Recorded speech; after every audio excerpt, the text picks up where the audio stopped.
হ্যাঁ, তো আজকে আমাদের ক্লাসে লাস্ট ক্লাসে আমরা দেখেছিলাম যে প্রোনাউন তার যে 10টা ভাগ তার মধ্যে 3টে ডিভিশন নিয়ে আমরা কথা বলেছিলাম এবং আজকে আমরা ডিস্ট্রিবিউটিভ প্রোনাউন নিয়ে কথা বলবো। তো দেখো, প্রথমত যে ডিস্ট্রিবিউটিভ প্রোনাউন কি কি হয় সেটা সবার আগে বুঝতে হবে। ডিস্ট্রিবিউটিভ প্রোনাউন হচ্ছে each, every, each, either, neither, every, none, এগুলোকে বলা হয় ডিস্ট্রিবিউটিভ প্রোনাউন। আমরা লাস্ট ক্লাসে শিখেছি পার্সোনাল প্রোনাউন ডিটেলে, পজিটিভ প্রোনাউন, ডেমনস্ট্রেটিভ প্রোনাউন, এগুলো কিন্তু সব লাস্ট ক্লাসে আমরা শিখেছি। এবার আমরা এখন যেটা শিখব সেটা হচ্ছে ডিস্ট্রিবিউটিভ প্রোনাউন বলতে কি বোঝায়। Distributive pronoun. এবার চলো, তারপরে আমরা দেখবো রেসিপ্রোকাল প্রোনাউনটা কি। আমাদের এই গ্রামারের এই জায়গাগুলো কিন্তু দেখতে হবে। গ্রামারকে শিখতে হলে বেসিক টু অ্যাডভান্স এগুলোকে কিন্তু দেখতে হবে। দেখো, distributive pronoun is a pronoun that is used in order to refer more than one thing or person, একটার বেশি ব্যক্তি বা বস্তুকে বোঝাতে গেলে। ওকে, মনে রাখবে দে আর অলওয়েজ সিঙ্গুলার, এটা সবসময় সিঙ্গুলার ভাব দেবে কিন্তু। হ্যাঁ, যেমন ধরো each of the boys gets a prize. Each of the boys, এবার বয়েজ আছে বলে কিন্তু এখানে গেট দেবে না, গেটস হবে। বললাম সিঙ্গুলার, এরা সবসময় সিঙ্গুলার, সাবজেক্টটাই সিঙ্গুলার। ইচ, ইদার, নিদার এগুলো সবসময় সিঙ্গুলার হবে। হ্যাঁ, সুতরাং এর সঙ্গে ভাবটা সিঙ্গুলার হবে। যেমন neither of my parents is a doctor, আমার বাবা বা মা কেউই ডক্টর নন। তো নিদারটা কি বলা হবে? Distributive pronoun. ওকে, তো ডিস্ট্রিবিউটিভ প্রোনাউন বলতে একটা বা তারও বেশি ওয়ান থিং, মানে মোর than one thing or person, একটার বেশি ব্যক্তি বা বস্তুকে বোঝাতে ব্যবহার হয় ডিস্ট্রিবিউটিভ প্রোনাউন। যেমন ধরো ইচ, এভরি, ইদার, নিদার। যেমন example, each man is different, প্রত্যেকটা মানুষই আলাদা। ইচটা তাহলে কি আমাদের ইচ ম্যান ইজ ডিফারেন্ট, তাহলে ইচ ম্যান ইজ ডিফারেন্ট এটা আমাদের একটা distributive pronoun. Each of the girls got a medal, each of the girls got a medal, ইচটা তাহলে কি ডিস্ট্রিবিউটিভ প্রোনাউন। ওকে, সেটা আমরা দেখতে পাচ্ছি।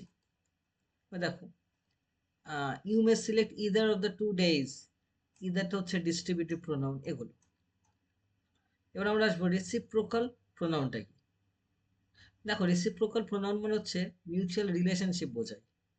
যেমন ইচ আদার, ওয়ান অ্যানাদার, এগুলোকে বলা হয় রেসিপ্রোকাল প্রোনাউন। দেখো, it is a pronoun that indicates, যেটা কি দেখাচ্ছে?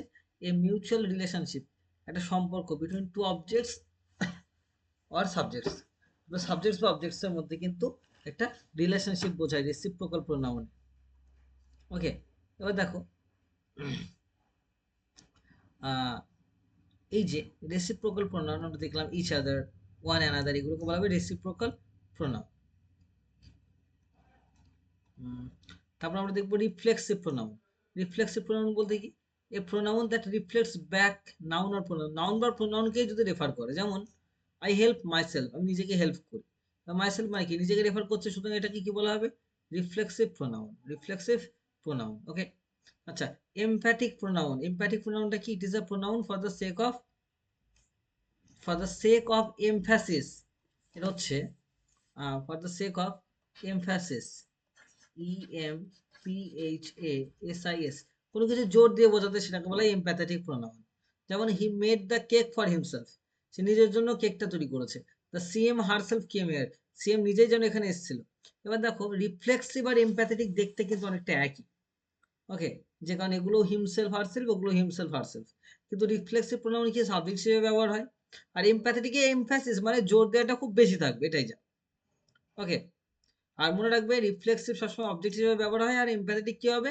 নাউন বা প্রোনাউনের পরে গিয়ে বসে, ইমিডিয়েটলি নাউন বা প্রোনাউনের পরে গিয়ে বসবে রিফ্লেক্সিভ প্রোনাউন। যেমন ধর, I burned myself, we burned ourselves, reflexive pronouns. Okay, so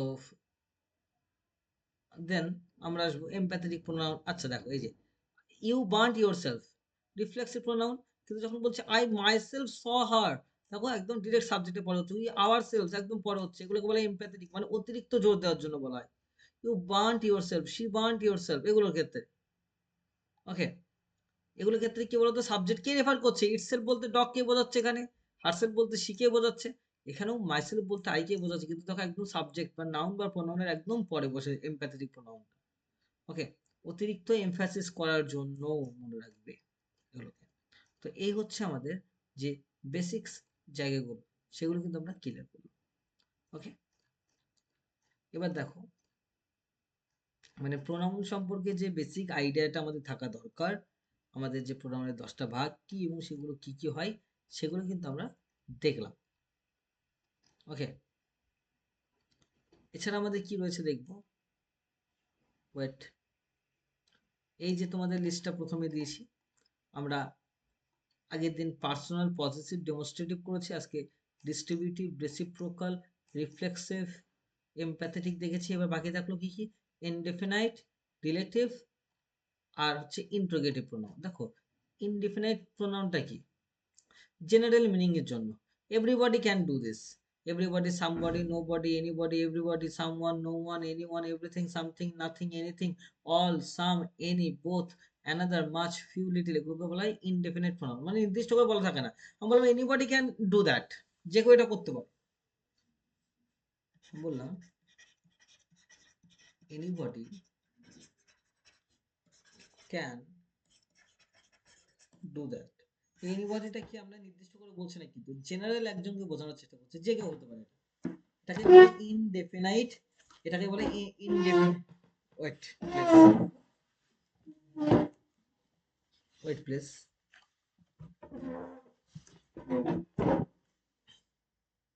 এটাকে বলা হবে ইনডেফিনাইট প্রোনাউন। ওকে, সো এভরিবডি, সামবডি, যেমন ধরো এক্সাম্পল দিচ্ছি তাহলে বুঝতে পারবে।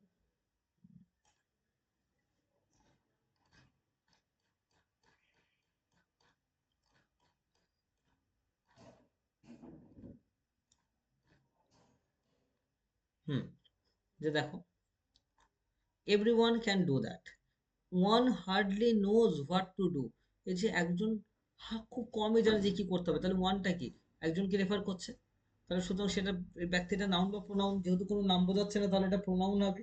তাহলে কি ধরনের প্রোনাউন, এটা যে কেউ হতে পারে, সেই কারণে এটাকে বলা হতে পারে ইনডেফিনাইট। হ্যাঁ, ইনডেফিনাইট প্রোনাউন। দেখো কোনো নির্দিষ্ট ব্যক্তি বা বস্তুকে কিন্তু বোঝায় না এখানে।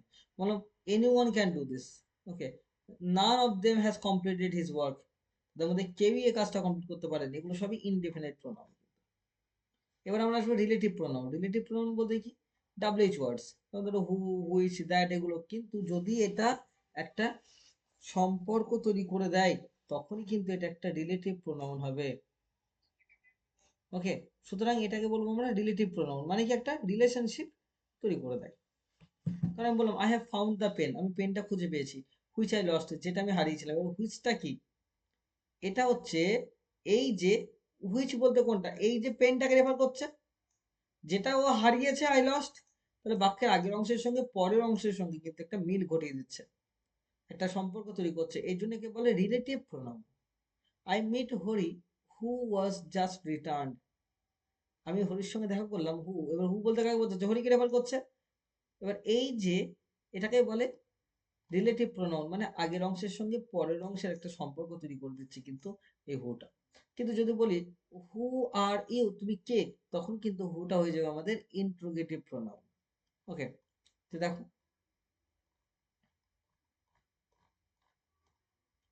ইন্ট্রোগেটিভ প্রোনাউন, যে ইট is a pronoun which is use to ask question, question তৈরি করতে ব্যবহার হয়, হু, হুইচ, হুম, হোয়াট, এগুলো বা হোয়াই। ওকে, যেমন ধরো বললাম হু, হু ইজ প্লেইং, কে খেলছে, তাহলে হুটা কি এখানে আমাদের ইন্ট্রোগেটিভ প্রোনাউন, তাই তো। হুজ বুক ইজ দিস, মনে রাখবে হুজের পরে যেমন হু ইজ প্লেইং, আমরা হু দিয়ে যখন কোয়েশ্চেন করে একটা ভার্ব আনি, কিন্তু হুজ দিয়ে প্রশ্ন করলে হুজ বা হুইচ, এই দুটো ক্ষেত্রে পরে একটা নাউন বসবে। হ্যাঁ, কারণ হুইচ বুক ইজ দিস বা হুজ বুক ইজ দিস, এটা কার বই, তাহলে হুজ বা হুইচ এই দুটো পরে সবসময় একটা নাউন বসে, ভার্ব না বসে ডিরেক্ট। ওকে, তো এই হচ্ছে আমাদের 10 রকমের প্রণাম। ওকে, এই হচ্ছে আমাদের 10 রকমের প্রণাম। ওকে, এবার আমাদের এই প্রোনাউন রিলেটেড কিছু ইম্পর্টেন্ট জায়গা আছে, সেটা আমাদের দেখতে হবে, ঠিক আছে। প্রোনাউন রিলেটেড কিছু ইম্পর্টেন্ট জায়গা আছে, সেটা কিন্তু আমাদের একটু দেখে নিতে হবে, যে এই প্রোনাউনগুলো আমরা তো দেখলাম, কিন্তু এর সঙ্গে কিছু ইম্পর্টেন্ট জায়গা রয়েছে। এই সব কটা প্রোনাউন বলে। যে দেখো এই প্রোনাউনগুলো যখন বাক্যে ব্যবহার হয় কোন ভার্বটা ব্যবহার হবে বা কি হবে সেটা নিয়ে একটু কথা বলতে হবে। দেখো when two subjects are joined by as well as, যখন দুটো সাবজেক্ট, এক্সাম্পল দিই সবার আগে, ওকে, তাহলে বুঝতে পারবে। ধরো Rita as well as her friends has done her work। এবার দেখো এই যে হ্যাজটা কার সঙ্গে বসেছে, এই রিতার কথা, রিতা, হার ফ্রেন্ডস মানে তো হ্যাভ হওয়ার কথা, কিন্তু মনে রাখবে এই হ্যাজটা কি হয়েছে, রিতা হয়েছে। কেন? যদি বাক্যে এই যে as well as, with, along with, together with, and, not, in addition to, but, besides, except, rather than, accompanied by, like, unlike, no less than, nothing but, এগুলো যদি থাকে পজিটিভ অ্যাডজেক্টিভটা কি হবে, ফার্স্ট সাবজেক্টের সঙ্গে যুক্ত হবে। তাহলে এখানে দেখো অ্যাজ ওয়েল অ্যাজ রয়েছে, তাহলে পজিটিভ অ্যাডজেক্টিভটা কি হবে আমাদের, পজিটিভ অ্যাডজেক্টিভ যেটা হবে সেটা আমাদের ফার্স্ট সাবজেক্টের, মানে ভার্বটা কোনটার সঙ্গে হবে, ফার্স্ট সাবজেক্টের সঙ্গে হবে। যে এই হ্যাজ কার সঙ্গে কানেক্ট হয়ে হচ্ছে, এই যে গীতার সঙ্গে কানেক্ট হয়ে হচ্ছে, হার ফ্রেন্ডস এর সঙ্গে নয় কিন্তু, এটা মনে রাখতে হবে। এটা কিন্তু আমাদের মাথায় রাখতে হবে যে এই যে, so the positive adjective will agree with the first subject. Okay, so Rita as well as her friends has done her work. এবার দেখো এখানে আমরা হার বসিয়েছি কেন, অ্যাজ ওয়েল অ্যাজ মানে বাক্যের ফার্স্ট যে সাবজেক্টটা থাকবে তাকেই কিন্তু আমাদের ধরতে হবে। ওকে, এটা কিন্তু একটু মাথায় রাখতে হবে। তাছাড়া বাকি এখানে আর প্রোনাউনে কিছু করার বিষয় নেই। ওকে, প্রোনাউন নিয়ে আর বেশি কিছু ভাবার নেই, প্রোনাউন নিয়ে এই 10টা আইডিয়া তোমাদের মাথায় রাখতে হবে। এই প্রোনাউনের আমাদের এটাই লাস্ট ক্লাস। প্রোনাউন নিয়ে আমাদের আর বেশি কিছু ভাবার নেই। নাউনের অপোজিটে প্রোনাউন বসে এবং প্রোনাউনের এই যে 10টা রকমের প্রোনাউন হয় সেটা তোমাদের একটু দেখে নিতে হবে। এই যে করালাম এর বাইরে আর কিছু পড়ার প্রয়োজন নেই প্রোনাউন নিয়ে এখন বর্তমানে। ওকে, আমাদের নেক্সট ক্লাস হবে হচ্ছে অ্যাডজেক্টিভের উপরে। ওকে।